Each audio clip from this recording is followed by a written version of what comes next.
Smoking is going to cost more starting next year. The president has just signed the third tax reform under his term, which hikes levies on tobacco products. Jess, you've got more details. Tell us about that. No more smoking. Well, it's official at this stage.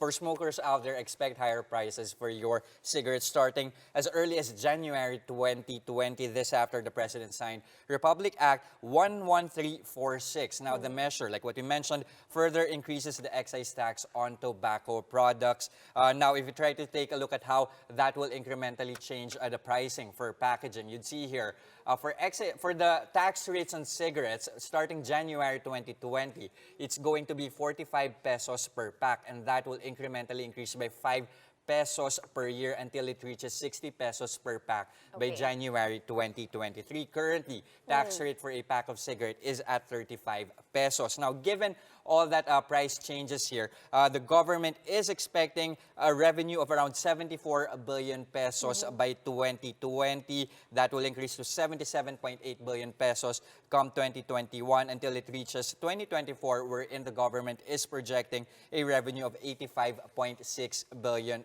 pesos. Now, this is a third tax reform passed under the president's term. The first one being Train 1, of course, and the second, the General Tax Amnesty Act of 2019. Now, excise taxes like this are designed to change consumption patterns, but at the same time, they are also raising revenues. Of course, this time around 50%, if I'm not mistaken, will in fact be used for the funding of the Universal Healthcare Program. Recall also that the 17th Congress already approved a 10 peso excise tax on vape products and e-cigarettes, but at the same time, you have the Finance Department saying, you know, we want to jack it up more.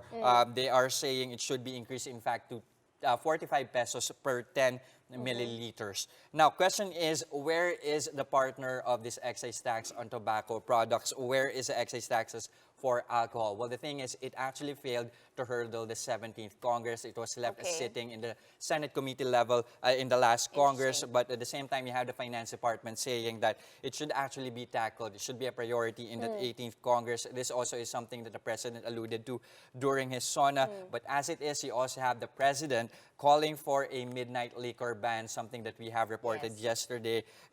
During his SONA, he did say that, you know, businesses should actually be closed by midnight, and you have your Salvador Panelo clarifying that, you know, he is primarily referring to a liquor ban by midnight, something that the president implemented when he was still mayor of Davao City. Yeah, okay. So from Davao all across the Philippines right now. But Jess, you know, he is not being, let's say, supportive of the tobacco and alcohol, but in fact is supportive of the gambling industry. What's going on there? Well, you have the president during his SONA addressing PAGCOR, saying that you should actually push for more gambling. This, in fact, is after PAGCO reported quite impressive revenues for at least for the first part of the year.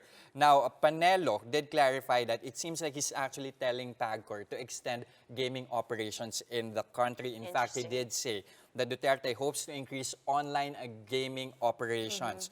Now, when Panelo was asked by reporters that does this mean that the moratorium on new casinos will be lifted, Panelo did say that might just be the logical consequence of what the president actually said. Now, when Andrea Domingo was asked for a comment, she did say that she doesn't want to interpret the president's statement just yet, but she definitely wants to verify it with the president. Recall that February last year, the president ordered a moratorium on new casinos. But as it is, like what I mentioned earlier, some impressive figures for PAGCOR, especially in the first part of the year.